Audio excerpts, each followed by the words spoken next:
კავსაძე, მარინა კახიანი, ედმონდ კალანდაძე და ზურაბ ნიჟარაძე ერთ ფილმში შოთა კალანდაძემ ახალი კინოსურათის გადაღება დაასრულა. ამჯერად რეჟისორისთვის საინტერესო აღმოჩნდა პროცესი, როგორ ქმნიან ცნობილი მხატვრები პორტრეტებს. შორნე კოპალეიშვილი ესწრებოდა რამდენიმე დღის განმავლობაში გადაღებებს და პირველად მის რეპორტაჟში ნახავთ კადრებს ახალი კინოფილმიდან კინოლექსები.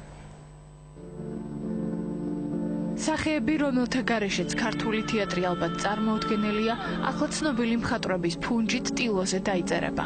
სწორედ ამ კიდევ ერთ მნიშვნელოვან პროცესს რეჟისორი შოთა კალანდაძე თავის ფილმში გაერთიანებს.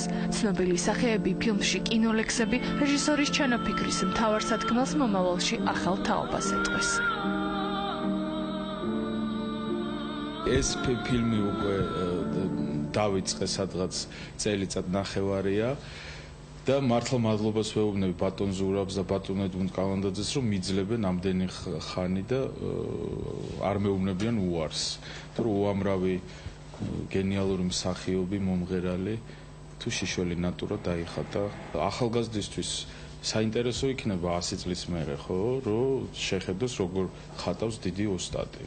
ჩვენ რო გქონოდა თქვა როგორ ხატავს ფიროსმანი იმის კადრები, ხო საინტერესო იქნებოდა. არსებობს ცოცხალი ადამიანის გადააქვს ტილოზე, ამათთან საუბარი, მე შეიძლება ეს კაცი რომელიც დახატე ისე საუბრებოდა. მე არ ვიცი როგორ დაამონტაჟებს, რას ფიქრობს ამ დროს ისა, მე არ ვიცი, მაგრამ საბოლოო ჯამში შეიძლება საინტერესო იყოს. ცნობილმა მხატვარმა ქართული თეატრალური სცენის ცნობილი ქართველი მარიამ წიუვარტის პორტრეტი სწორედ ამ ფილმისთვის შექმნა. მხატვრის ტილოზე რამდენიმე მოდელის სახით აღიბეჭდა. ზურაბ ნიჟარაძის და ედმონდ კალანდაძის ფერწერა ახლა უკვე კინოლექსების ფირზეც აისახა. ნიჟერი ადამიანი საერთოდ არა მარტო როგორც რეჟისორი ხატავდა, ძალიან კარგი ფერწერა აქვს, შვენიერი.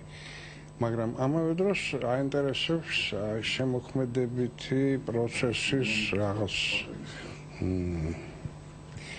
რომ იყოს სადღაც აღბეჭდილი ეს ფირზე კინოში ანდრახის და შემომთავაზე მე ესეთი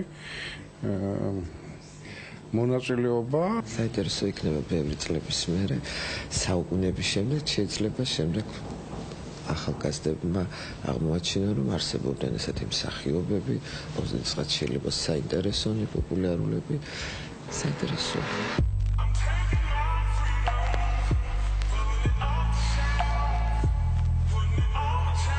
კინოლექსებად ქცეული მე-20 საუკუნის ცნობილი ქართველი ხელოვანები შოთა კალანდაძის ფილმთან ერთად ბერლინის თანამედროვე კინოს მუზეუმში გაემგზავრება.